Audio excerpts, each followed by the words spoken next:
Hello, Alex, and welcome to episode 31 of the Old Men Magic podcast. This is our first episode after our 30th anniversary extravaganza. Hi, Steve. Hi, listeners. How you doing today? Good. So we got some big things to talk about today. Most of the episode's going to be a continuation of last episode. But before we get into that, I want to talk about a follow-up about a particular card, or really a particular creature we've seen show up on a card. This was a card or a creature that was on the artwork for Diabolic Servitude, right? Yeah, Diabolic right. Servitude. And I was like, what is this guy? We've seen this before. And when I saw the artwork, I thought, oh, have you shown me Diabolic Servitude before? But I don't think you did. The guy. I recognize the guy. I don't think you did. I think it was because you showed me this card before. I did. And if anybody's new to this show, what Alex and I do here is we talk about cards that everybody else already knows about, but we're just discovering them for the first time. Because while we are old men and we have been in Magic back in the day, we quit around 99. And we're just getting back into it now. So we missed all of these cool sets. Like the Urza sets. No Rest for the Wicked. You showed me this, and we saw this weird, goofy block guy. He's in Diabolic Servitude. I was like, what is this weird thing? He's like a giant cylinder with robot arms, and he just has teeth for face. That's his whole face is just giant teeth for face. He seems busy. He's always showing up in these various laboratories. I found this card again, and I read the quote. The souls. Yeah. Here we have no use for such frivolities. Citric, birth priest. I thought to myself, maybe this guy's a birth priest. He's standing here in front of these vats. I did a little bit of research on the internet, and there are things called vat priests and things called birth priests. But I couldn't actually find any definitive evidence of what a vat priest was versus what a birth I looked this priest up too a little bit when I saw the show notes. I think they're the same thing. I think they're just kind of like... Okay. One thing I looked up said they're basically the same thing, just different names for them. Because one person was like, oh, this guy's a birth priest, but then I saw that there were also vat priests, and I'm like, this guy's standing right in front of vats, so maybe he's a vat priest. Right. This thing I found in a forum says, let's see here. Someone says a Phyrexian birth priest. Then someone says, as said before, this is an example of a birth priest or vat priest. The original vat priests were Thran genetics and eugenicists, fitted with power stones and augmented so that they can perform their tasks with maximum efficiency, the same as other Phyrexians. It says they're in several books. What is it they do? They give birth to Phyrexian offspring? Yeah, I guess they call them newts in the early stages, kind of like tadpole kind of guys. I think these are probably more advanced than that. But they have these newts and they grow them into monsters. And yeah, that's all I know about it. That answers our question then. We figured out what this guy is. He's a Phyrexian vat priest, aka birth priest. So that was exciting to me. If you are also excited by this kind of material, please subscribe to Old Men Magic. Please hit that notification bell.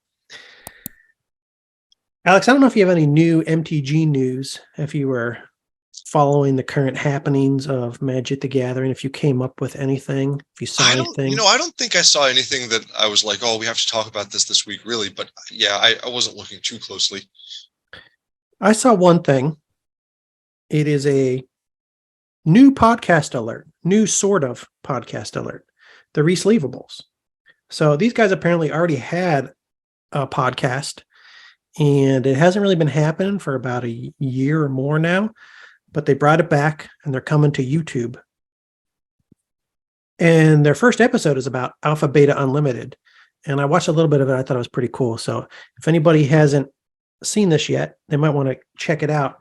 Both of these guys were MTG pros at some point. I think it's Cedric Phillips and Patrick Sullivan. I think Sullivan might have actually been a world champ at some point. Maybe. Don't remember. But they were both pro MTG players.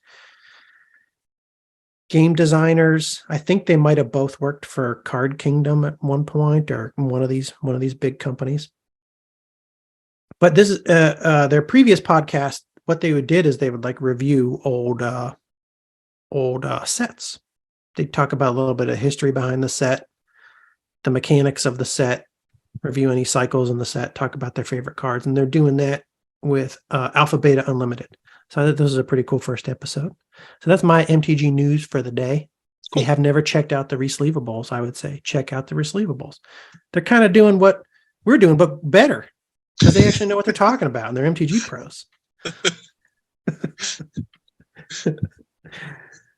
Next segment, Alex. The next thing I want to do, that was the end of the news. Next thing I want to do is talk about The Rock some more.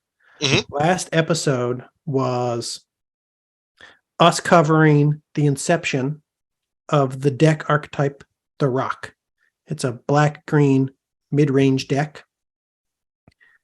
I found this cool article on MTG Nexus, articles, Deck History, The Rock and His Millions. We covered the early days of The Rock before it was actually called The Rock, when it was called Deranged Servitude, as designed by Jelger Wiegersma. And this was the Deranged Servitude deck. Mostly creatures, spells, few spells, lands. Deranged Hermit, Plague Lord. The idea was really to get a recursion going with Diabolic Servitude, which when it enters the battlefield, you can return a target creature from your graveyard to the battlefield. Use that to bring back the Hermit, so you could fill your battlefield with a bunch of squirrels. Murderous squirrels. Murderous squirrels. Opponent that way. Also bringing back Phyrexian Plague Lord. Do you remember the old Clusters commercials where the squirrels became aggressive to try to get the cereal from people? I have no memory of that at all. Was it in the 90s? Yeah. Is it possible that was Jelger Wiegersma's inspiration? Inspiration? Maybe. Who knows? They were kind of scary. Those squirrels were like, they wanted that cluster cereal. And if you had like the window open, it'd be like edging up on you.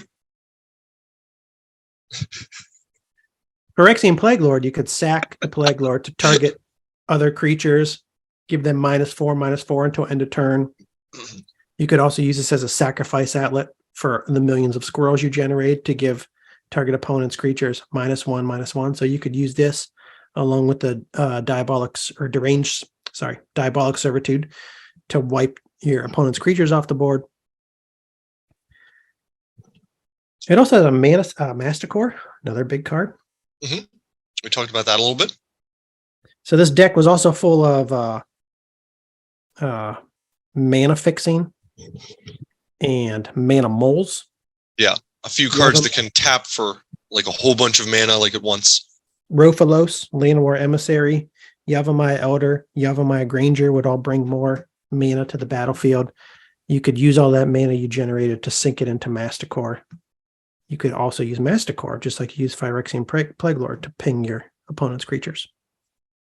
So that was this early version of the deck, the Deranged Servitude deck. This week, Alex, we're going to discuss the birth of The Rock and His Millions. This was a deck that was built by Sol Malka, looking very serious, touching his chin. This is what I do when I try to intimidate my opponent sitting across the table from me, playing a game of the Magic the Gathering. My chin. This deck he made for standard format when the legal sets were 6th edition, Urza's block, and Mask's block. Okay. When I first heard about The Rock, I don't know how many months ago, I swear the person that was talking about it said that Phyrexian Plague Lord was The Rock.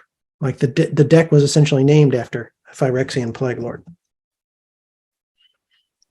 And when I pulled up Phyrexian Plague Lord, I was like, I don't understand how this guy's The Rock. He's puny. He's pretty much nothing but spine. I mean, I don't know what's going on with his arms, but everything's rotted away. He's been overtaken by some sort of Phyrexian virus. How is this guy The Rock? Well, the answer is Phyrexian Plague Lord is not The Rock, never was The Rock. Deranged Hermit is The Rock, Alex. I'm going to pull up some Deranged Hermits. And he definitely, I know you're going to go on to discuss why, but like the hermit definitely seems to be the more important part of the deck. Yeah. So that would make sense. According to Sol Malka, somebody asked him this question. Why was the deck named the Rock? He said the hermit puts 4 and 4 tokens into play, and the Rock is always talking about the millions and millions of Rock fans. That's one of his catchphrases. He was a wrestling fan. The Rock also calls himself the people's champion. So he says the name came from the people, like the local people, like the deck. The hermit put millions and millions of tokens into play, so it got the name the Rock. Side note for you, Alex. We were in high school back in the day when there was like a resurgence in WWE wrestling. Stone Cold was big. The Undertaker was around. That's when The Rock first became a star. Mm-hmm. This guy got famous for asking people if they smell what he's cooking. Like this was...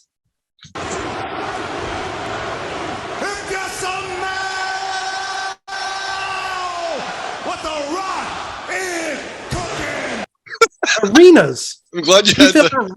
He filled arenas. People said that all the time. World. People said that all the time.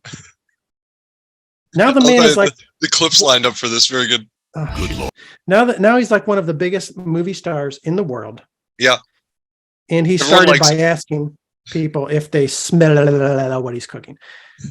What is wrong with the planet? I don't understand how this kind of stuff catches on. His signature move was also the People's Elbow, I believe, which I always thought was kind of a weird name for a move. Like, it's still in theme with his, I get how it's, sticking with his theme, but the People's Elbow? Let's not lie. It was lame. It was an elbow drop. It was just an elbow drop. Yeah, let's be serious. But he put a little bit of extra. No disrespect to The Rock, who I like. I can't figure out why so many people like The Rock. This is a controversial opinion, but I just think he seems like he's chill. You know what I mean? Like he seems like not a jerk or something. But I might be wrong. It might just be, potential. I'm not saying he is or is not a jerk. I'm just saying. Yeah. What does he bring to the table? He goes, "Can you smell when I'm cooking?" Did an elbow drop? I don't get it. I don't get it. But there's a lot of things I don't get in this world, Alex. Let's move on to the cards. In Sol Malka's version of The Rock and his millions. Yes. I'm going to pull this up on Moxfield because this is how I do things now. Okay, Alex. Okay. We got Sol Malka's The Rock and his millions here in Moxfield. That's not the Bird of Paradise art that I selected. There we go. This is the Bird of Paradise art that I selected. Ooh. Oh, I'm shrinking it too much. Let's do, okay, here's an overview. Just a large scale overview of his deck. So what's in this deck? It's still heavy on the creatures. The initial version we talked about last week had 29 creatures in it. This one has 25. You got manimals. You got mana fixers. He eliminated the Rofalos.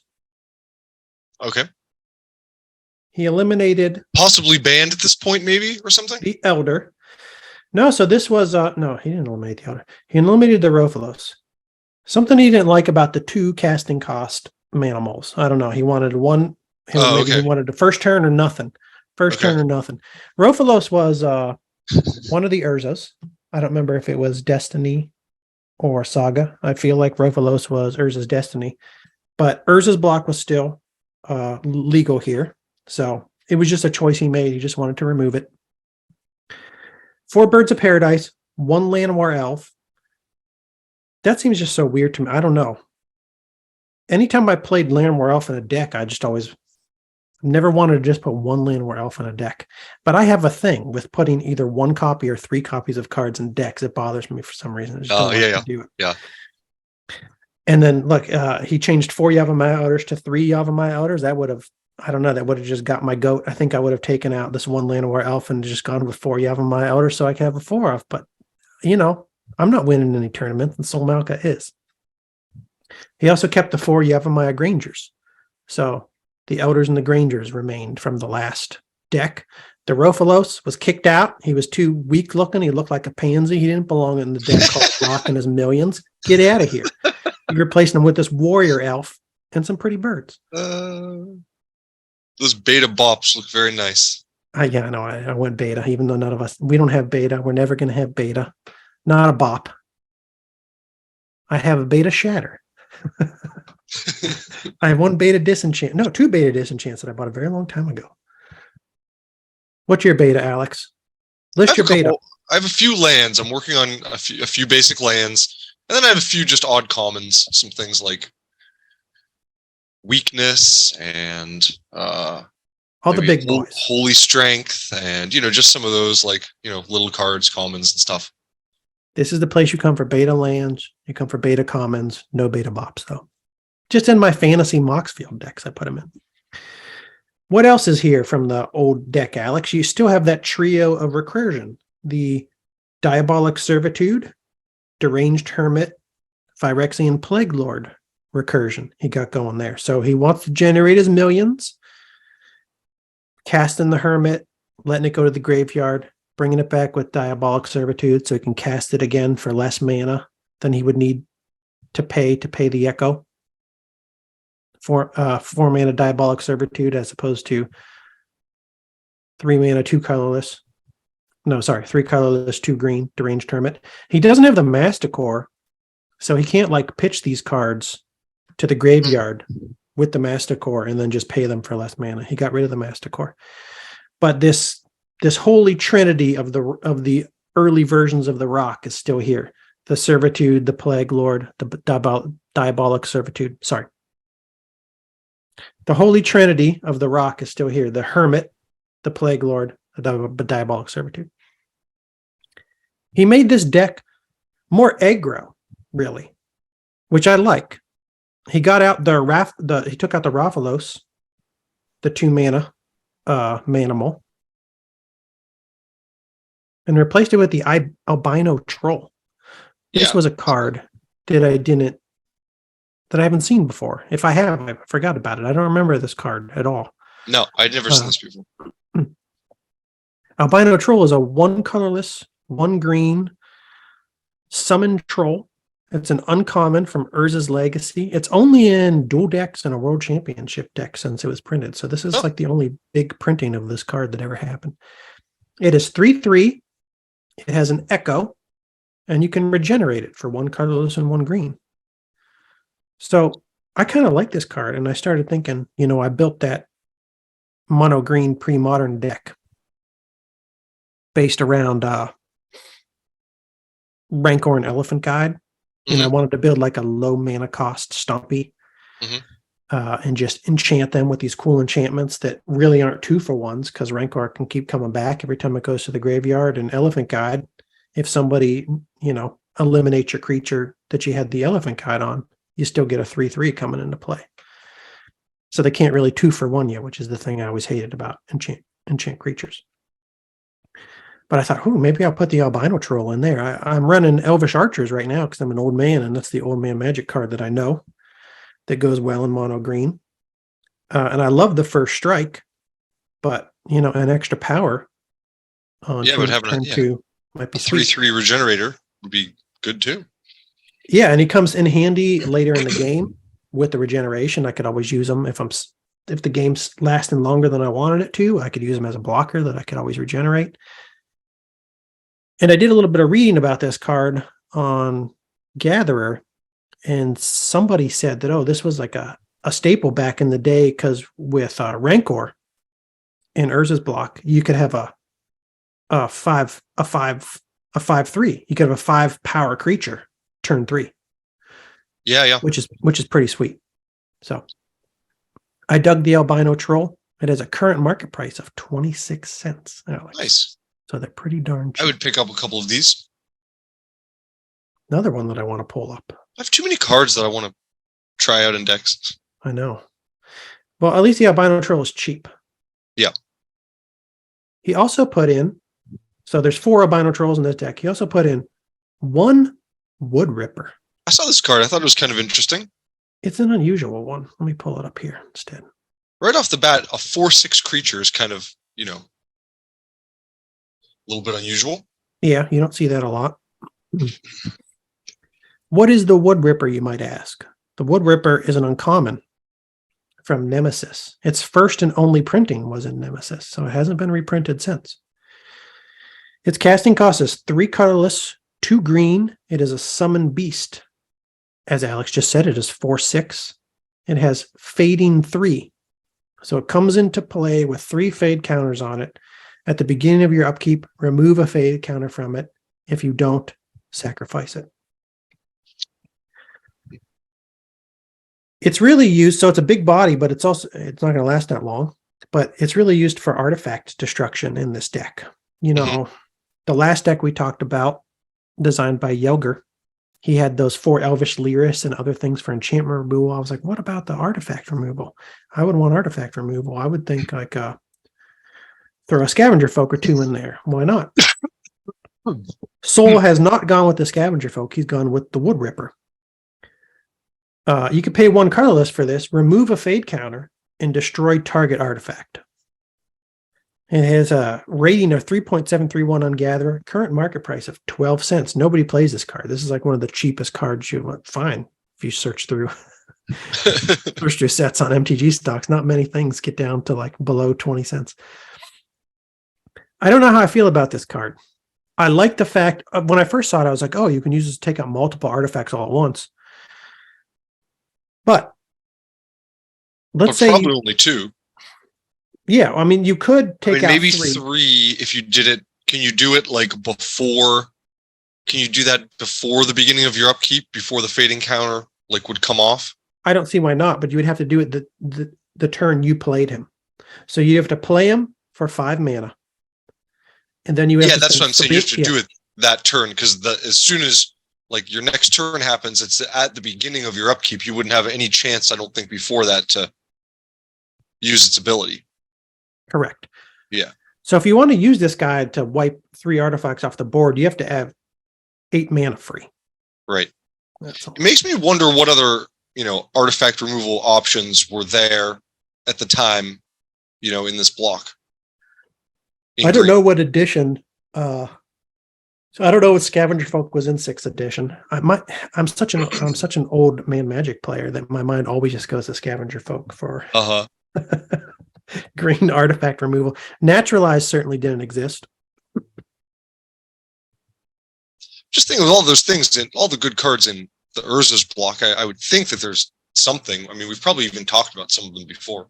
So here we go. Scavenger Folk was printed in 5th edition, 7th edition, but not in 6th edition. Oh, okay. So Scavenger Folk was not an option for him at this moment. I don't know what else would be in green for artifact removal, because the 2 that I know of, the 2 that I've used, we now know are not.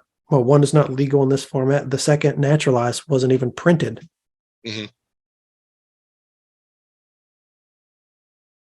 Let's go on a side quest. Side quest? Yeah. All right.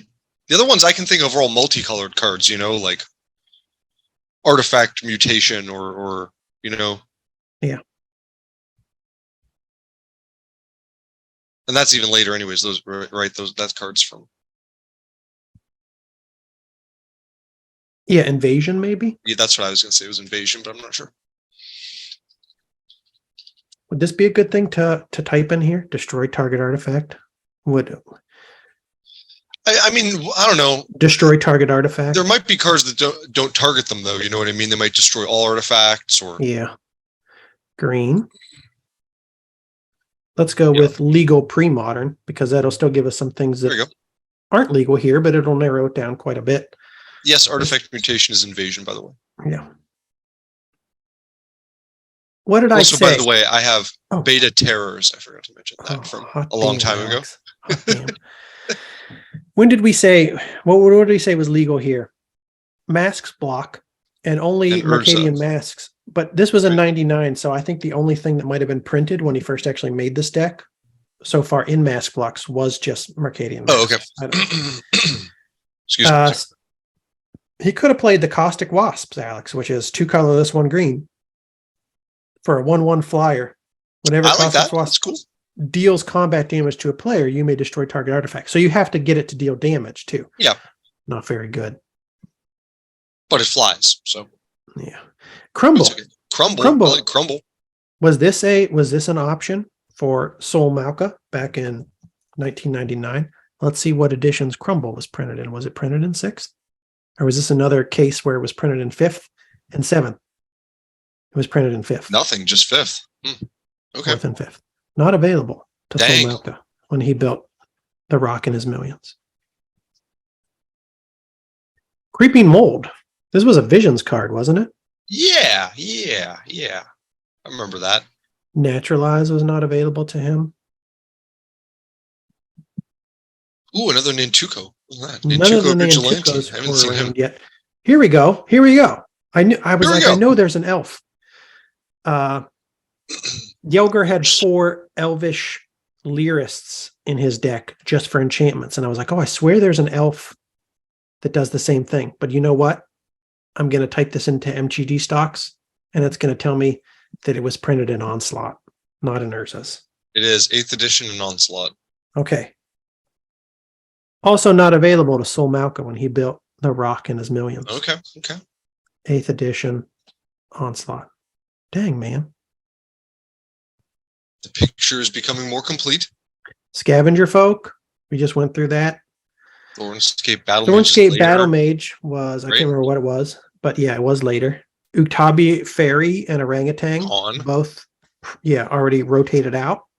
Here we're down to Woodripper. Yeah, that's it. I don't know what Verduran Emissary is, but since it has a kicker in it, I don't think a kicker existed until Nemesis. But Woodripper's in Nemesis. No. So kicker might have. There were kicker cards like weren't there some kicker cards from like Weatherlight or something? Were there really?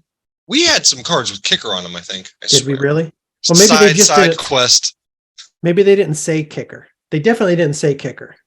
We never owned any cards back in the day that said kicker. I don't know. No, Oh, you're right. You're right. I was wrong. It says introduced invasion. What the heck? What am I thinking of? You know what? For 20 minutes earlier today, when I was sitting in the bathtub, I was listening to an old episode of the Resleevables podcast before they went to YouTube, and I clicked on the invasion one. That's why I know that, because I swear that I heard Patrick Sullivan say kicker was introduced in invasion. What am I thinking of? I thought there was something from like in the Mirage to Weatherlight era where you paid an additional part of a casting cost or something like kicker. I don't know. I don't know if maybe there was a card, like a random card that was sprinkled on one of those sets that had that effect on it, but it just wasn't given a keyword yet. Or maybe you're just misremembering completely. Yeah. Huh. Alex, I just got an email from work that says, my company does not bank with Silicon Valley Bank. Oh. That's good. And we don't use any of Silicon Valley Bank's offerings. This is just what I was telling you before we started the episode. Yeah, I know. We were just talking about this. I don't know, man. We're not in Silicon Valley. We're in Ohio in the Midwest here, but I actually saw a tweet yesterday from a woman who started a company that's operating here in the same city in the Midwest in Ohio, that said she works with Silicon Valley Bank and she might have trouble making payroll next week. So it's not necessarily just restricted to Silicon Valley Bank and what's happening there. It could be more widespread, but I don't have to worry about it for now. Our deposits are not at risk. So says the CFO. Who knows? Who knows who's telling the truth? Maybe I'll find out on Monday. Back to Magic the Gathering. So yeah, I think we discovered why Sol Malka went with the Woodripper to eliminate artifacts. That's really like it, based on what we just went through. That's it, right? Sorry, what was the question again? I think we just discovered why Sol Malka went with the Woodripper. Okay, because it's just the only option. Yeah. Pretty much. You know what? We just looked through the greens, but we didn't look through the blacks. But black has we nothing. answered that question already. Yeah. 2 things in black to get rid of artifacts. One is in Antiquities. The other is in Mirage. That's about it. There's a third thing that I thought of the other day that you can use to eliminate artifacts in black too. Let's pause while I search this. Okay. I'm gonna edit, and then when we come back, I'm gonna have the answer. But it was also an antiquities card. Actually, I'm not even gonna edit. It was also an antiquities card, so he couldn't have played it either. It involves like sacrificing creatures or something. Do you have any idea what I'm thinking about? I am going to have to edit because it's going to take me a long time to find this. Well, it sounds like you're talking about the Mirage card, the Phyrexian Tribute or whatever. There's that, but there's another thing. There's another thing as well. Damn it. I saw it on Twitter the other day. I had it in my mind because somebody made a post on Twitter about how there are only 2 things in black that you can use to eliminate artifacts. And I thought, oh, Alex and I have had the discussion, but since you and I had the discussion, I found another thing. Another black card. But it's not as simple as you just play the card and destroy an artifact. There's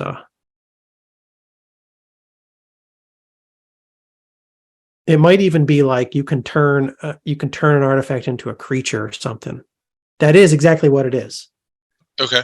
It's an antiquities card with like a wizard. Is it Phyrexian Gremlins? No, Or... it's a wizard. He has a big wizard hat and he has a wand. Yeah. I'm gonna go here. And it's not a direct kill an artifact, but it's turn any artifact into a creature and then you can kill the creature. Okay. So also not available to Sol Malka. So not really relevant. But now I gotta remind myself what the name is because it's driving me crazy. It's dang it, I should have sorted by price first. And then I go. Is cheap card? Yeah. Priest of Yawgmoth. Was that it? No, Priest it's cheaper. It's even cheaper.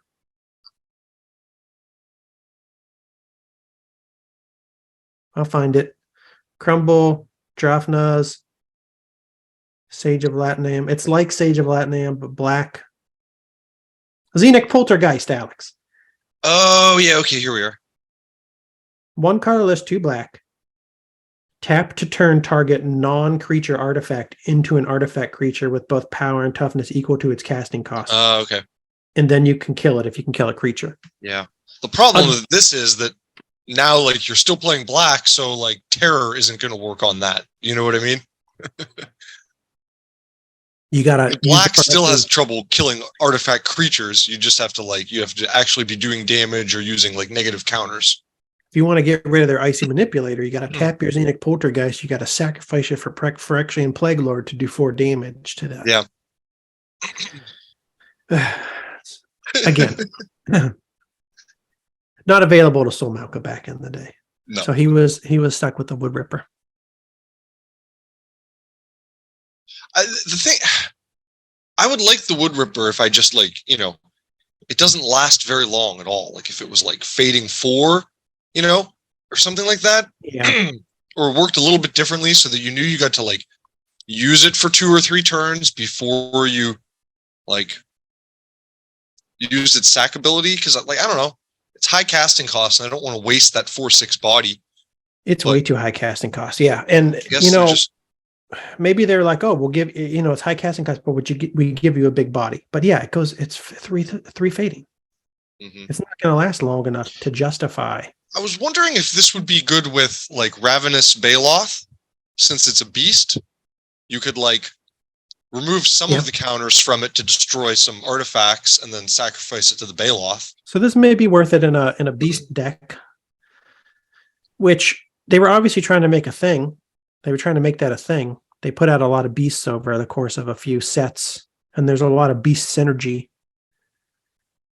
In my time looking through pre-modern decks, doing a little bit of reading, seeing what the championship decks were from around that era, I don't see any dominant beast decks. I don't see people playing beast decks even today when they're trying to make nostalgic decks from this time. But it does seem like you should be able to put together a pretty good, pretty fun little kitchen table beast deck.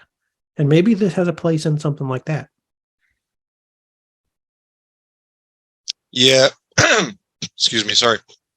But then again, now if you're, again, not limited to this block like he was, might have other options. Oh, well, I'm never going to put interesting this guy card. in a deck if I could play Yeah. Naturalizer or Scavenger Folk. Yeah. So those are his creatures. He ran a lot of the same creatures as the first version of the deck that we saw. Elders, Grangers, Plague Lord, Hermit. He eliminated the 2 casting cost Manimal. And if you're like, Steve, what is a Manimal? I've never heard that word before. Here on Old Men Magic, we don't say mana dorks. We say mana moles, mana animals. You might say, Steve, Raphalos is an elf. He's not an animal. I say humans are animals. We're animals. Anyways, manimals. He got rid of the 2 casting cost Manimal and Raphalos, replaced it with the albino troll, which the first time I saw that, I was like, I don't know that I like that. But now I think I do like it. It gives it less ramp, but makes it more of a heavy beatdown deck. Mm-hmm. And I kind of want to put this albino troll in my mono green deck now. See how that works. And then he put in the Wood Ripper, which wasn't in the previous one. But, you got to get rid of those artifacts. As far as spells are concerned, non-creature spells, just like the previous version we went through last week, he runs 4 Duresses. He only runs 2 Diabolic Servitude, which scares me. Because I'm like, a big part of this deck is generating your millions and millions. Yeah. And there's maybe no he just found that he won easily enough without having to bring too many things back from the graveyard, Yeah. That's the heart of the deck, though. The millions. Plus, if you need creature removal, you want to use your Phyrexian Plagueler for creature removal. He's really best when you can either bring him back or bring back the things that you sacrifice to him to do -1/-1. You lose that ability if you don't have Diabolic Servitude. But what does he have in the deck instead, Alex? It's right there in the middle. Vampiric Tutor. So then I was like, okay, maybe that's why he just runs 2, because you don't really need. I feel like a lot of the time, if you have the ability to put in more than one of a tutor, whatever your key card is, you can cut those out in whatever number of tutors you add. Right. So if you're in a format where you can add 2 of these tutors that can get that card for you, I'd say cut out that key card, replace it with the tutor. If you draw the servitude, you don't need the tutor, you can use the tutor for something else. Exactly. The tutor builds into the ability to put in more than 1 tutor, or even 1 tutor at all, depending on what format you're playing, what tutors are available. It builds more flexibility into the deck. So you can say, okay, this is a card I'm building or my deck around. It's a 4 of. But if I have a tutor available in that format that I can use to get that critical card, maybe I can take some of those copies away, replace them with the tutors. The tutors are just as good as that card, having another copy of that card in. Plus, let's say I find myself in a game where I don't need that card. The tutor provides flexibility. I can get other things. Mm-hmm. And, Tranquil Grove. You can use, the tutor to get your Tranquil Grove instead if you need that. He built this in. Obviously, still lots of terrible enchantments out there that you might want to get rid of. We saw that in Uyghur's Maw's build, where he had the 4 Elvish Lyris to get rid of enchantments. I like the Tranquil Grove too, because it's destroy all other enchantments, which is great. Mm-hmm, mm-hmm. So he doesn't have to worry about his Diabolic Servitude.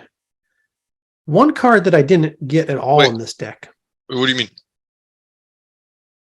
Well, he doesn't have to worry about blowing up his enchantments if he has with Tranquil Grove. Why? It would destroy his own enchantments, just not Tranquil Grove. Oh, darn it does. Darn it. Gosh darn it. Yeah, But you're right, though. The Tranquil Grove stays and you can keep using it, which is nice. I don't think it's that's. What's the casting cost in Tranquil Grove? 3? One colorless, 1 green casting cost. Oh, okay. I can't see it. It's behind the. Oh, okay. Our faces. One colorless, 2 green to activate. So if you want to activate it the turn you play it, it's 5 mana. It's not cheap. Yeah, but get it out early, and then you can just it'll keep them from putting down enchantments, maybe, or until they can get rid of it. And with the Diabolic Servitude, which is the only other enchantment you have in this deck, this isn't actually going to be on the board all the time. Right? Yeah. when Diabolic Servitude comes into play, choose target creature card in your graveyard, put that creature into play. When the chosen creature is put into a graveyard, remove the creature from the game, and Diabolic Servitude comes back to your hand. So like you could even use this guy for 4 mana to play Deranged Hermit from the graveyard and then just not pay the echo cost. Hermit goes to exile, I guess. And Diabolic Servitude comes back to your hand. Yeah. So there's going to be situations where you bounce this guy back to your hand. Yeah, and you just time it with the Tranquil Grove, right? You use it after this goes to your hand. So that's cool. One card I really didn't understand at all. I was wondering about the Rapid Decay, yeah. Didn't get it at all. Rapid Decay. Let's pull up the Rapid Decay. I don't know if people played this card. I had never seen this card. All I can think of is that maybe like some sort of graveyard mechanic was like really, really popular in the meta at the time. One thought. I'm still learning all the cards from Urza's Destiny. I don't think I had seen Rapid Decay until I saw it in this deck. It is a rare from Urza's Destiny. It is 34 cents if you wanted to buy it now. It's 1 colorless, 1 black instant. Cycling 2, remove from the game up to 3 target cards in a single graveyard. So I know a lot of people in pre-modern right now play Tormod's Crypts in their sideboards. They play Phyrexian Furnace to eliminate things from the graveyard. So maybe there were similar things going on in that meta that, played from the graveyard a lot. He wanted a way to be able to get rid of things from the graveyard. Oh, how about Yawgmoth's Will? That's probably like one of the big ones. Okay. That would have been around, that's from Urza's Saga. So, I'm pretty sure a lot of decks were using Yawgmoth's Will around then. Yeah. I wonder how quickly that one got banned. I know it's banned in pre-modern now. Yeah. I think it's banned in lots of places. I think fairly quickly. I wonder if he was dealing with that or if it was something that was already banned by the time this deck was put together. Let's see what Yawgmoth's Will is legal on right now. Oopsie daisy. Yeah, because as soon as I started thinking about Urza's, I was like, I know there's a Yawgmoth's card, like one of those expensive Yawgmoth's cards that's about banned in Legacy, restricted in Vintage, legal in Commander, but Commander's only one off. Banned in pre-modern. Until end of turn, you may play cards from your graveyard. If a card would be put into your graveyard from anywhere this turn, exile that card instead. They're $200 right now. Yeah. And anyways, that we were just looking at doesn't seem like I don't know, the best or most direct way to deal with that anyways. One thought I had was maybe it's here because, okay, if I need to get rid of something from the graveyard, I can do that. But if I don't need it for that purpose, for the cycling, I can cycle it to draw whatever I just put on the top of my library from here to. That was my second guess. I was going to ask if it was just because of the cycling, and that might be it. It might just be because you're using cycling cards work really well with the top deck tutor cards. So yeah, we talked about that a little bit last week. I don't remember why. What was the cycling card in Uyghur's Ma's deck? Do you remember? Pull that up. Dang it. It was a week ago. Because we both thought of that. We both thought of, maybe he cycles. Was there even anything in his deck that cycled, or were we talking about something else? We must have been talking about something else. We were. There's no cycling in the Uyghur's Mod deck. Okay. Dang it. Okay. So just in this version of the rock. But that was my thought. Meta specific or cycling to get that tutor target. And then after these, other than these spells, there's just the lands. So he added more swamps, which one of the things that scared me most about that previous first version of the deck that we looked at with 4 swamps, that scared that last week. Although he has more black spells in now, doesn't he? So probably had to. Well, Yogurt had 4 duress. And 4 servitude. Yogurt had 4 Phyrexian Plague Lord. Yogurt had 3 servitude, I think. Okay. Let's pull this up. Yeah, 3 servitude. Yeah, and that was it. Okay, so yeah, You're that's right. more black spells. There's a lot more black spells. Tutor and Decay. 5 more black cards. Did you choose 1 black? -1 servitude. 4 more black cards. Did you 1 black? So, still scary. I see you kept the Treetop Village and added some too, I think. Kept the Treetop Village. Added some lands total, you mean? Or well, Treetop Villages. I didn't think there were 4 in the original one, but I can't remember. I can't remember either. Let's zoom up, Alex. It's right here. Oh, it was 4 Treetop Village. You're right. Okay. And then he added the Dust Bowl, which add 1 colorless mana to your mana pool. This is a Mercadian Mask card. Mm-hmm. Add 1 colorless mana to your mana pool, or pay 3 colorless, tap, sacrifice a land, destroy target non-basic land. So I kind of like that card. It's pretty good. And this was a format now that Wasteland was no longer legal in. So yeah, and Strip Mine was probably long gone. And so this is the Sol Malka version of the deck. I think I like this deck a little bit more because it's more of a beater. It's more. I'm actually not entirely sure. It's more along the lines of the decks that I tend to play. So I'll say that. I don't know what would actually be best head to head. Yeah, I feel like if you're doing the right things with the Mastercore could do a lot of work, and we lose the Mastercore here. That's true. Like if these 2 decks were head to head, I feel like the Mastercore would be pretty good at the helping you in the mirror match. But I don't know for sure. I don't know for sure either. But as far as decks I like to play that are kind of along the lines of the decks that I usually build, this is more along those lines. It's just more of a straightforward beater. Get out your trolls. Treetop Villages fast. Get some extra mana on the board with the Manimals. Yeah. He seems like just a little less focused on the mana ramping, you know? Less focus on the mana ramping. Yeah. And it's been replaced with a beat stick and the albino troll. Yeah. Well, and the Priest of Titania is gone as well. Yeah. So. Yes, 2 mana Manimals gone. I was forgetting about the Priest of Titania also. The Rofalos wasn't the only one. Rofalos and Priest of Titania. Interesting. How would I revise this deck? I'd eliminate the 1 of Llanowar Elf and put in a Yavimaya Elder so I could get rid of the 3 and the 1 and replace it with a 4 of. No good reason for that other than 3s and 1s. I don't know. Bothers me a little bit. I like having that 1 Llanowar Elf because I think you probably want to have enough 1 casting cost first turn options. You know? Yeah, maybe. You just reminded me. I wanted to go down to the mana curve because you remember the version last week. Oh yeah, Yogurt. It was like a straight mana curve, straight across, which is so unusual to what I'm used to playing. This is what I'm used to playing. Starts high, goes down low.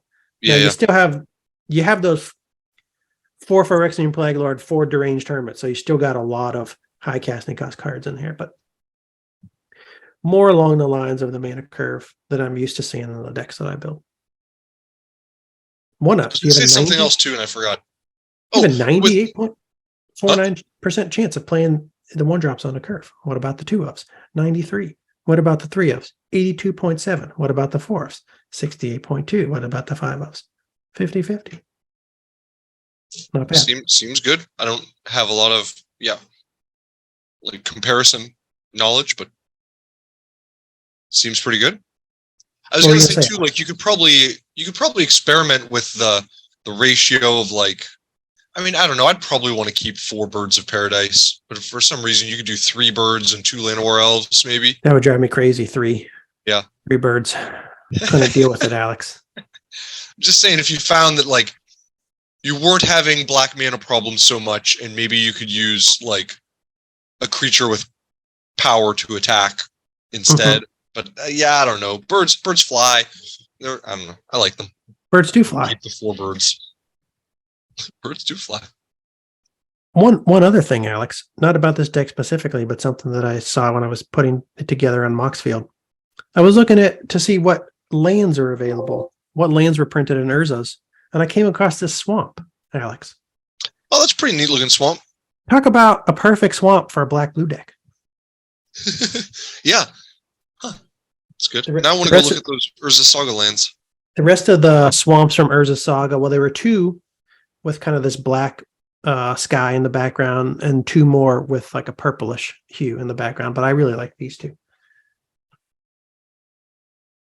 I was like, ooh, there's more basic lands from. They still have like, the tap symbol, and it spells out what it does instead of having just that like one big mana symbol. Yeah.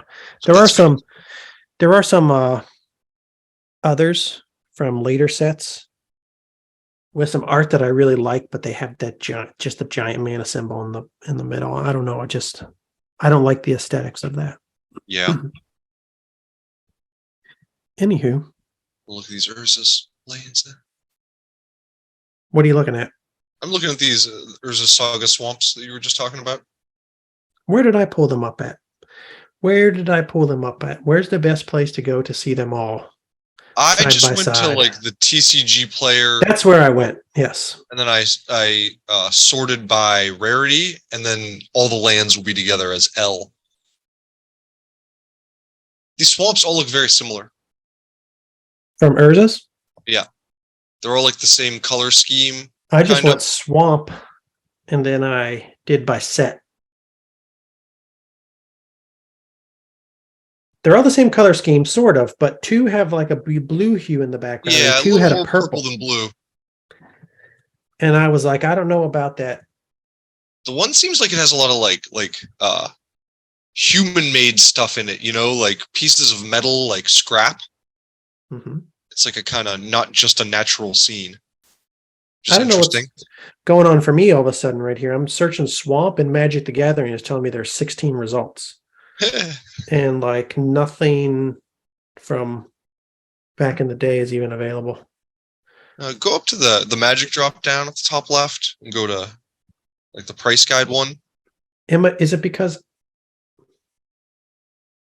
I don't know what's going on? Do I have some kind of weird filter set? You might have some weird filter. I don't know. Can't see it. Swamp. Magic the Gathering. 16 results. I just did this yesterday. Swamp. Technical difficulties. Let's try this instead. Nope, still 16. Okay, forget about it. I'm done. I quit. I give up. Planes are kind of cool.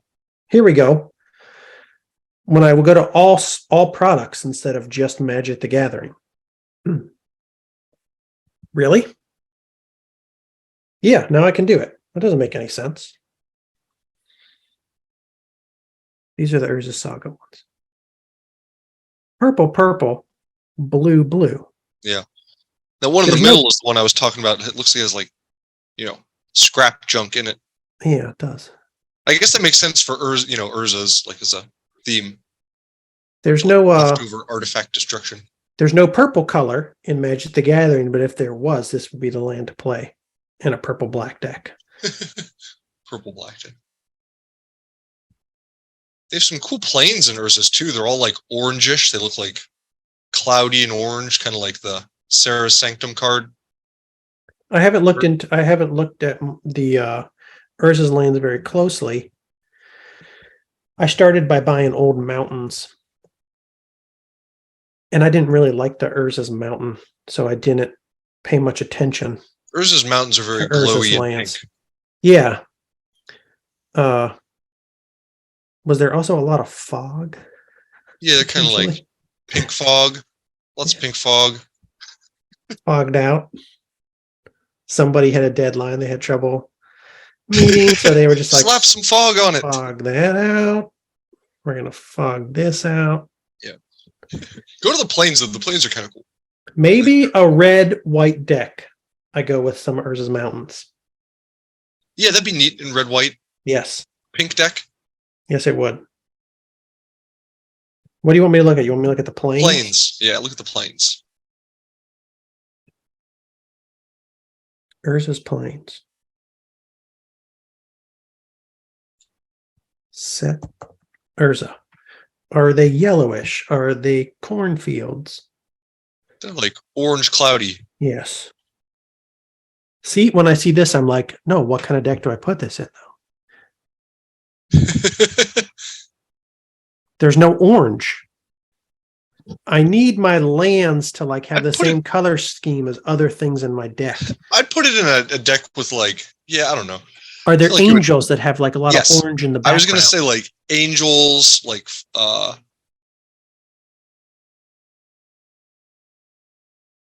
I need a deck that I name like Minute Maid Angels, and it's just angels where everything's like orange. My lands are orange. Yeah, we'll look up Sarah Sanctum again for the art on that one. That is kind of orangish. Yeah, it's all orange and cloudy like these are. But still, I can't just have lands.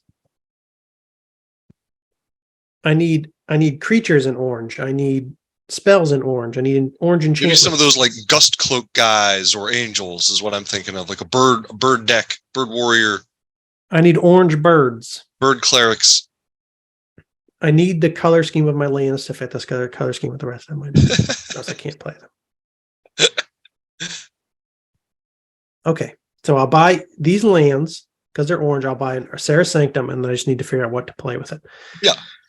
There's lots of green here. Like if this was whiter in the background, I could work these into a white-green. Yeah, I don't know why they went like so orange on all four of them. So orange. I like them though. I like they look neat. Yeah, orange on some would have been nice and more white in others. Mm-hmm. I would have liked that mix. Like with this whole series from this set, and pink. Like they're very like each land, like all four are like very alike to each other, you know?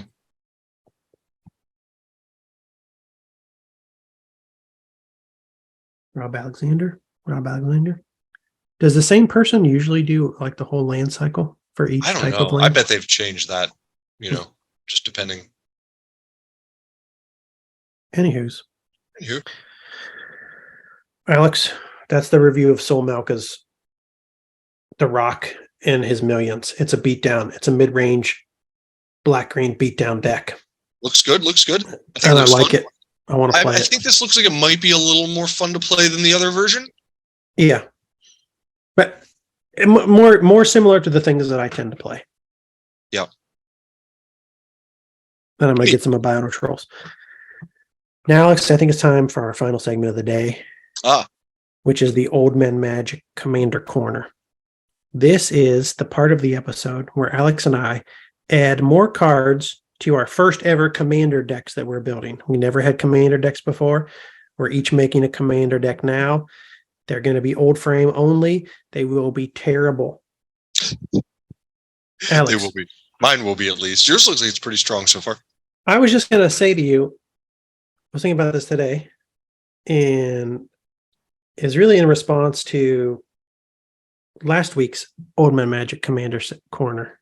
You built a 5-color deck. I added my dual lands because I have 3 dual lands, and I picked a commander that had those colors. So I was like, "Oh, okay, I got my dual lands for my commander deck."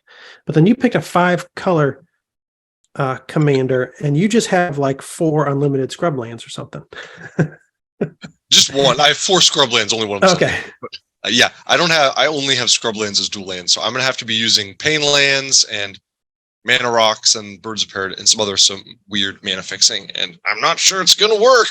But it got me thinking, Alex. Like, this is Old Man Magic. This is our commander corner. We make the rules here. Mm-hmm. Should we consider a proxy rule for commander groups all the time? That's part of commander. You kind of make your own rules. And I was like, I don't like to have decks where like everything's proxied. I don't know. It's just not as fun. But in a world where dual lands are so expensive, should we proxy dual lands? Should we say we're going to proxy dual lands? Or do we just not limit it to dual lands and say, okay, let's build decks where we can proxy 5 cards over $100 or something, or 5 cards over $50. Like, You know what I'm saying? Pick a price point and say we can have X number of cards. I don't have any problem with that, especially because these are kind of like hypothetical decks. You know what I mean? We're doing this like as an exercise. We don't really even have other people to play with. We're kind of assuming they'll be playing at about the same power level as us if we're, in a game. So we're trying to learn about Commander. We're trying to learn how to build Commander decks. We're learning about cards people playing Commander, at least old frame cards. We don't have I've included a few things I don't have yet, but I've tried to keep it like I haven't done that with anything that's like, more than $20 or $15 or $20, But yeah, for purposes of like building the deck, I don't have any kind of problem with that. We're not going to be like, oh, let's throw some Moxes in or, Well, we can't even do that. We can't. Yeah. But yeah, I'm not going to, no being like, oh, whatever crazy lands I want to buy, Gaia's Cradles, Proxy, but the dual lands are just as expensive. But I don't know. You and I, my relationship with the dual lands is just, I can't deal with a world where it's like $800 to buy an underground sea. We used to buy them whenever we wanted for $5 a piece, and we just built whatever color decks we want with however many dual lands were in it because we buy them for $5 a piece. Or just, you and I, we were kids. We weren't really even $5 cards. We weren't just buying whatever we wanted. We trade for them though. You could easily trade for dual lands easily. And I have trouble living in a world where people can't buy dual lands to build their Magic the Gathering decks. It drives me nuts. I don't have those same kind of troubles with any power cards because you and I grew up playing without power cards. As 13-year-olds in the Midwest, we weren't opening beta packs. We weren't opening unlimited packs. And then when some of the cards from open packs actually ended up at some of our local LGSs from time to time, we couldn't even buy them for like $50 or $100. It was out of the price range for like your average 12, 13, 14-year-old. Yeah. So like I grew up playing Magic without these cards. But the dual lands, Alex, they're a core part of Magic. Yeah. It drives me crazy. So, and I have 4 dual lands, so we could just sort of like pretend like I've traded them into other dual lands. Exactly. You can trade them into other dual lands. Although you did buy scrub lands and they're not the most expensive ones. So it depends what. I won't put any underground seas in my deck. But let's consider a proxy rule. Okay. Commander groups all across the world have proxy rules. They allow some number of proxies in their decks. We'll think about that. Maybe we'll keep it dual land specific. Maybe we'll just see like X number of cards above a certain price point. Sure. So now that that's out of the way, our reveals for the week, our additions for this week. All right. Alex, God. I'm going to add some red. All right. Last week we were like, okay, I only got one straight up red card. I have some red in my gold. I only got one straight up red card here. So I'm going to add some red staples, Alex. I'm adding Lightning Bolt. Oh! I'm adding a revised Lightning Bolt. What is this? I see these every once in a while. Do you know what they're from? That looks like some of those Baldur's Gate cards, but it might not be from that set. This says 2022 at the bottom. Okay. That does sound right. These I don't know what they call that variant. Yeah, I can't remember now. I remember I knew it a couple months ago. You're forgetting everything. Yeah, getting so old. Revised. Boom. I added my revised Lightning Bolt. Boom. Alex, what am I adding next? More red burn, Alex. What would an old man add to his red Fireball? I'm adding Fireball.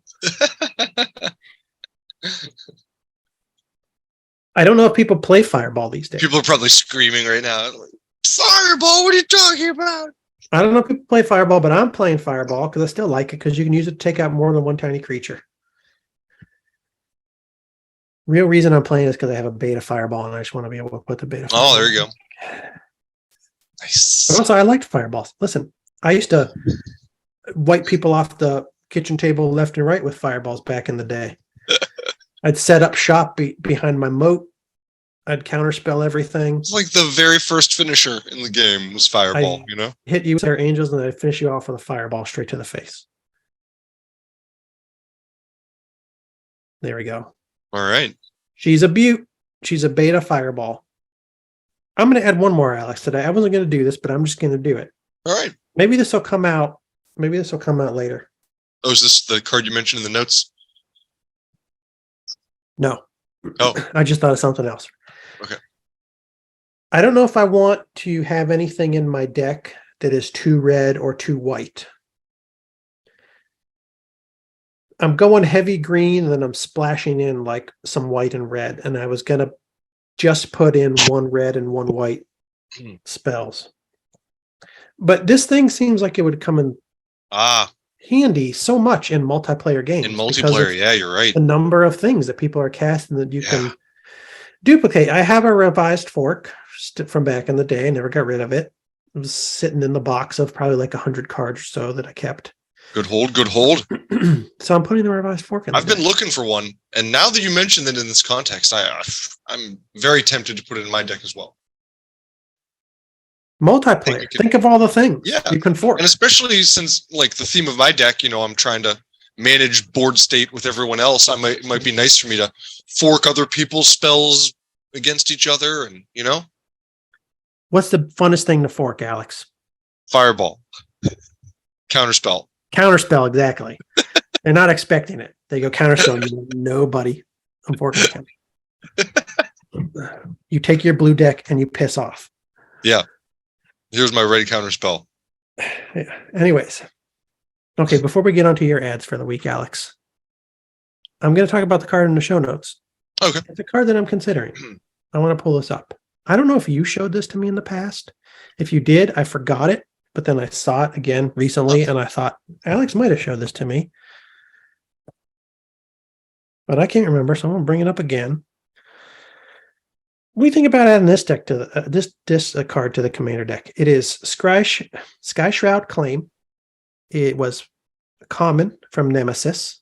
It's a $3.50 common from Nemesis, which seems pretty unusual. So a lot of people must be playing it in a lot of decks. It is 3 colorless, 1 green. You get to search your library for up to 2 forest cards and put them into play. Then you shuffle your library. I'm putting a lot of gold in my deck. It's mostly green and gold. Because it's mostly green, I want to have mostly forests.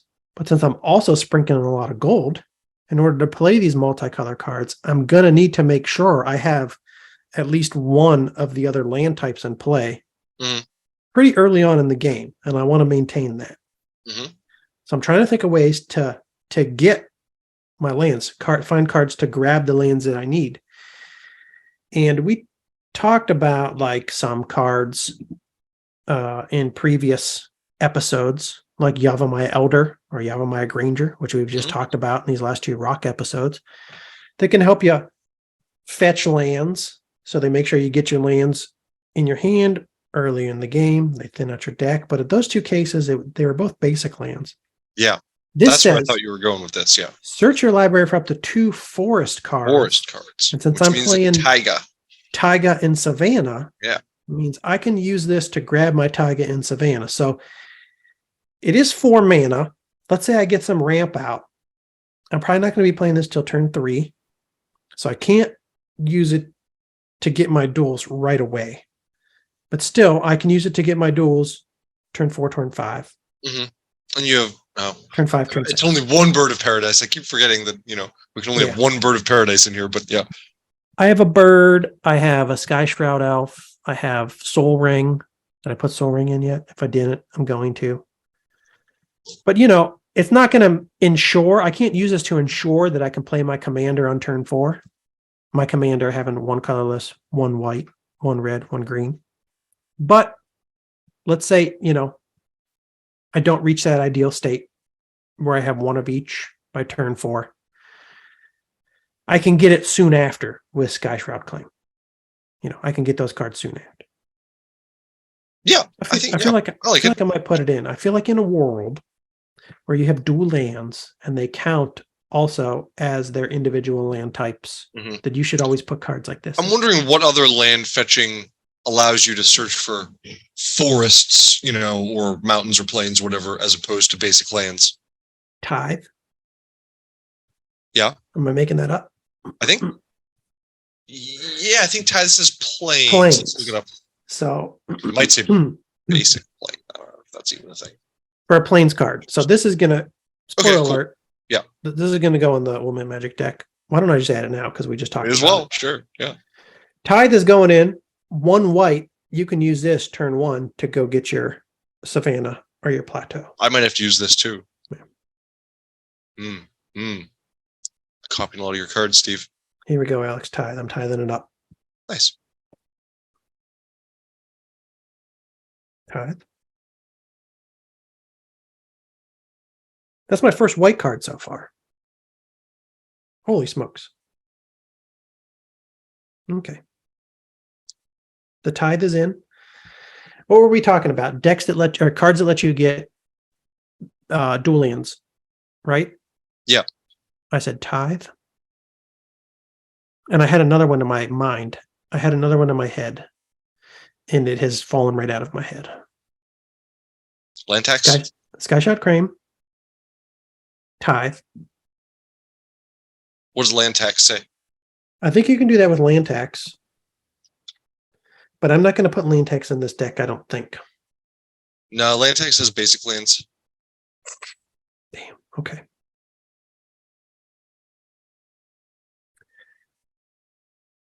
Plains card. Forest card. Other kinds of cards. It's not going to come to me. It might come to me. It'll come to me when we stop recording. I can't remember. We could pause. What was the 1 green, 1 colorless card I mentioned a couple weeks ago? Lets you search. Rampant growth, maybe? It has a guy doing like farming, and it's called something like that. Like Rampant growth? I don't know. Rampant growth doesn't have a guy. this is like an elf who's farming on A it. farming elf? Yeah, I'm mad. I had it in a tab and I shut it. Elvish farmer. Is that it? No, No, this that's is from Fallen rampant growth, Empires, which also says basic land.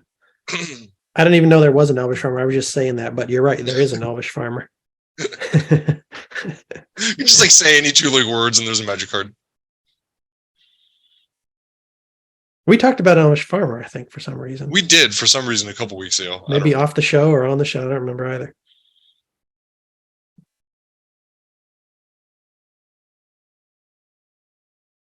Keep trying Elvish, to think elvish pipe fitter.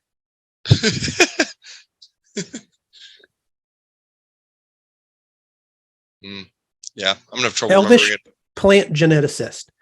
it. I'm not going to remember. It's not going to come to me. So I think I'm finishing with my additions today, Alex. We got 3 red spells, 1 sorcery, 2 instants. I was going to say 1 sorcery, 1 interrupt, and 1 instant, which is truly what they are, right? Fork is an interrupt. That's what it used to be, yeah. Yes. Okay, look, Moxfield puts it into the instant category, even though since I chose the revised version, it still says interrupt on the card. And then a bonus edition of a tithe because we were talking about it. And I think maybe next week I might add this guy Shroud Claim. I got to be able to cast as Jacques Lever. I forgot to mention my commander as Jacques Lever. He's 1 colorless, 1 white, 1 green, 1 red, 3/2. Summon legend. All my green creatures gain +0/+2. Look at all these green creatures I got. They're all over the damn place. And then I got some more gold I want to be able to cast, Alex. I want to be able to cast my Fires of Yevamaya, my Rari's Rake, and my Aura Shards. Let's move on to Alex's deck. Alex has built a 5-color group hug deck. Alex's commander is Corona, False God. Did I get that right? I did. What do you got so far, Alex? You got a menagerie of creatures.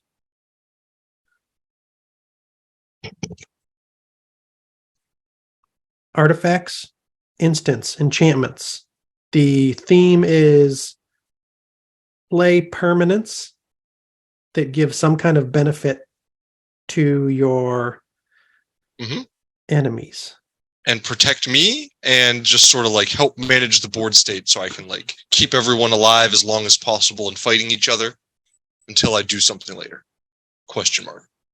Last week, you added Gemstone Mine, I think, Scrubland, and Despotic Scepter. We had to look this one up.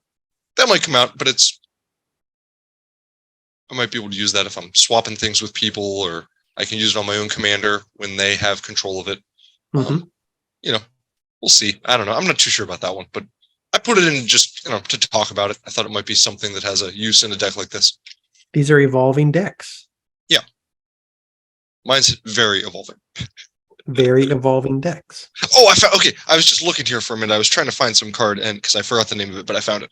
The first card I'm going to mention is not a card I'm putting in yet, but I just thought it was interesting, and I'd bring it up in this segment if I may. This card is called Guided Passage. Have you seen that? Guided Passage. Guided Passage. It's not a multicolor card. Jogging my memory. Maybe if I see the artwork. No, I don't know it at all. Yeah. So Guided Passage is a sorcery. 1 blue, 1 red, 1 green.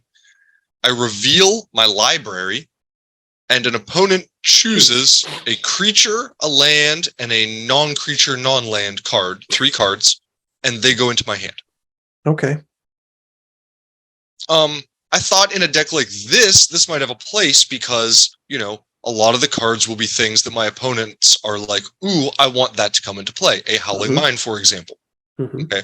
But then I thought about it a little more, and I'm like, well, then why do I really need to be tutoring for stuff like that? Like, it does help me draw cards, 3 cards for 3 mana, so that's pretty cool.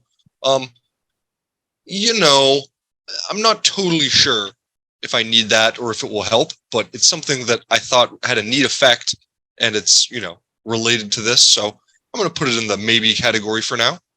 57 cents, current market price, rare from Apocalypse. And I thought I'd mention it to you to see your thoughts. It's weird. It's pretty unique, right? Yeah. Especially the casting cost. Very weird. Yeah, that's rough. The casting cost is rough. But yeah, I don't think I've ever played a blue, red, green deck. No. Oh, a deck, yeah. Yeah. I want it to be really good, but I'm thinking it probably isn't really good. But in my mind, I want it to be. I just read it. I'm like, oh, this is cool. Can it be bad? Creature card, a land card. Oh, it can definitely be bad. What can they give you that you don't want?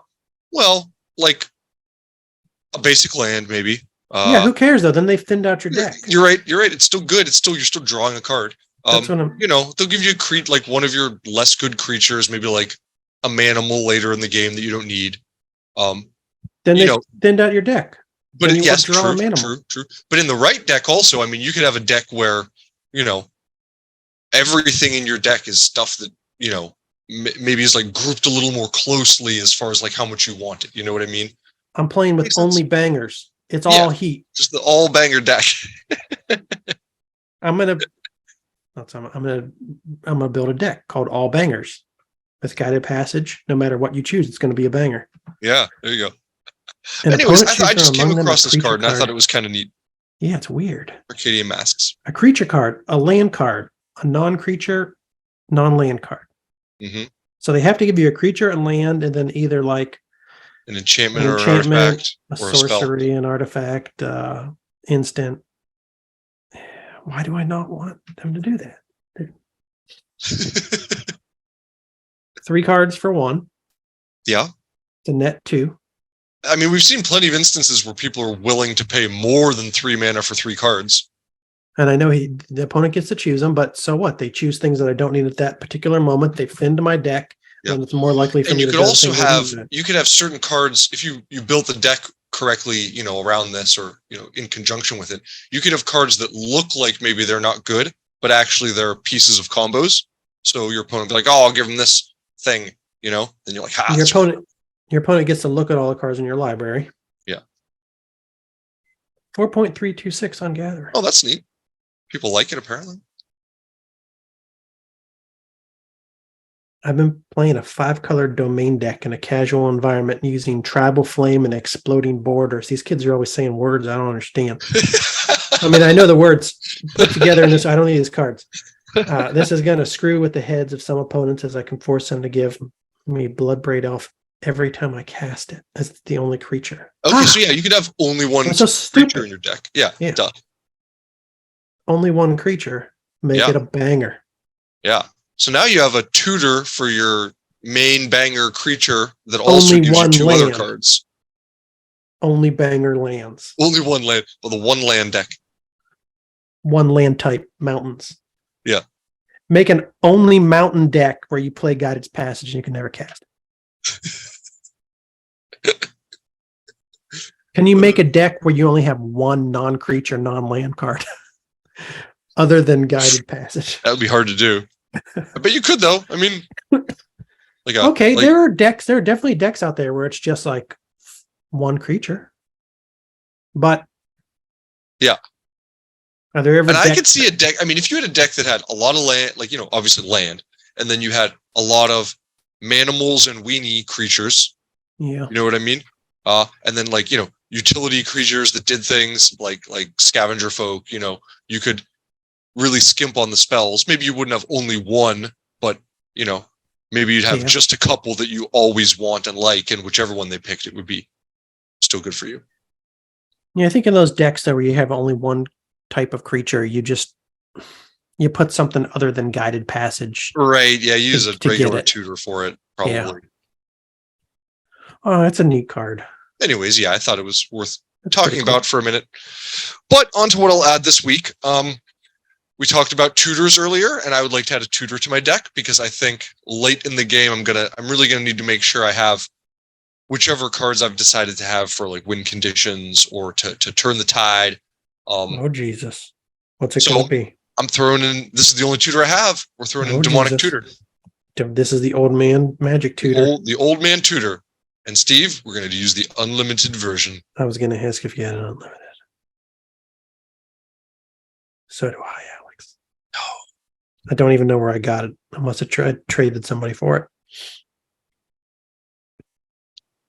Demonic Tutor. Where are you at? Where are you at, Demonic Tutor? Unlimited. There we go. The best Demonic Tutor. The most satanic Demonic Tutor. This was before they took out Hail Satan. All of the pentagrams. They tried to ruin all our fun. We will not let you. We kept our old cards. They have the pentagrams on them. How can I infuriate my religious mother without this card? I'm an adult now. You can't take this away from me. Fuck off, leave me with my pentagram. So yeah, gotta have a Demonic Tutor in there, I guess. I don't have a Vampiric Tutor. I don't have any of the other Mirage Tutors. Maybe I'll get one. This is an excellent choice. Any deck that has black in it. Yeah, it's auto-included black deck. Get out of here. If you're not doing that, what the hell are you even doing? Get out of here. So my next card, or maybe 2 cards, I have 2 cards that are very similar to each other. For now, I'm only going to include one of them because the other one's kind of expensive and I don't own it. But I would like to talk about Treachery and Bribery. Are we adding this? I'm adding Bribery. I will not add Treachery because it's too much money. Bribery. Let's do Bribery first. I don't know what it is. I forgot. We're talking about lots of Arcadian Masks cards today, so we're going to keep going with it. Bribery is now in the deck. It is a sorcery. This is wild artwork. It is a Mercadian Mask card, you said? Yeah. We'll do that. Yeah. Rather than the Mercadian Mask. Although that Secret Lair version is cheaper and you can get it for about half the price. Yeah. Worth noting. I have seen Bribery is a control magic. Or no, I'm sorry, I got confused with Treachery. It's a 2 Let's blue. pull it up here. Yeah. I can zoom in more here. Cool. At least easier. I can zoom in on the other one too, but I can't just do it with my fingertips like this. I mentioned this a little while ago because it came down in price kind of recently. Mm-hmm. It was up above 30, I think, and now that is happening to even a lot below of things. 20. I think I saw one for 14 today or something like that. Oh yeah. Yeah. So it's 2 blue, 3 colorless sorcery. You search target opponent's library for a creature and put it into play under your control, and then they shuffle their library. So it doesn't have to be in play already. You can search it. You get to see their library, and they can't disenchant it. Mm-hmm. There you go. Correct. Did I steal your thunder? Did I say exactly what you were going to say? No, that's a great recap. I was thinking about, in this deck, I want some stealing. I want some theft cards so that I can like look innocent at first, and then late in the game, I can take my, opponent's giant crazy dragon thing and use it against him. Mhm. And like you said, this can't be disenchanted. Casting cost is high, but not absurd for a late in the game card that could turn the tide. I think I'll try it out. Not bad, not bad, not bad. Its cousin is Treachery.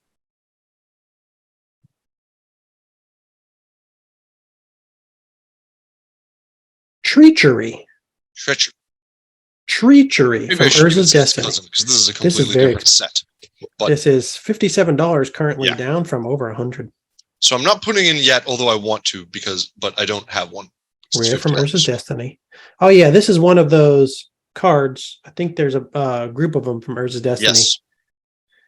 Where you get to untap the lands that you paid just to pay it's basically control magic, but it costs one more to actually get it out, but then you get all the mana back from it. And Treachery comes in 3 colorless, 2 blue. Enchant creature. When Treachery comes into play, untap up to 5 lands. You control enchanted creature. Crazy expensive for this card. Yeah. And I'm surprised this is so much more than bribery. Yeah. Don't know. I don't know. People love free spells, and they consider both. these free spells, but they're not free spells in the same way like the pitch spells are. Well, right. As we know, nothing's really free. The pitch spells, you don't have to pay mana for them, but you do ditch a card. Maybe you want that card in some other point of the game. Who knows? No, you don't have it because you threw it away. These, you can't play them early in the game. You still have to build up that much mana. But once you get there, you essentially play it for free that turn. Yeah, you can do everything else you want. Whatever else I want. Yeah. Holy smokes. Holy smokes. I don't have any of these cards. I think there's a group of them in Urza's Destiny, and I don't know if that mechanic has been repeated. Yeah, I haven't seen it. I've seen it on a few cards, but then I didn't really see it again ever, I don't think so. They decided it was too good or something. Maybe. Yeah. So yeah, we'll think about Treachery. I'd like to put it in. Maybe I'll put a control magic in or something else like that. I'm still looking at other theft cards. I might put something in for like artifact theft or enchantment theft, but I don't know if that will be as important to me as if I should just go with like removal to get rid of stuff like that. And very sneaky for your group hug deck, Alex, where you're supposed to be doing nice things to everybody, and you're going to steal from them. Yeah. So that's where we are today with that. Okie dokie. I feel like that's the end of the Old Men Magic Commander Corner. And I feel like that is also the end of episode 31 of the Old Men Magic podcast. Alex, before we leave, I want to say to any viewers, if you made it this far, please subscribe to the channel if you haven't already. Please give us a like. Please hit that notification bell. Before we head out, is there anything else you want to say to the people today, Alex? Do you want to give them the people's elbow? Do you want to send a people's message? Put me on the spot. I didn't have a people's message ready. I will not administer any elbows. Okay. Hopefully you can smell what we're cooking. Alex has nothing to add. We will see you next week. Bye-bye.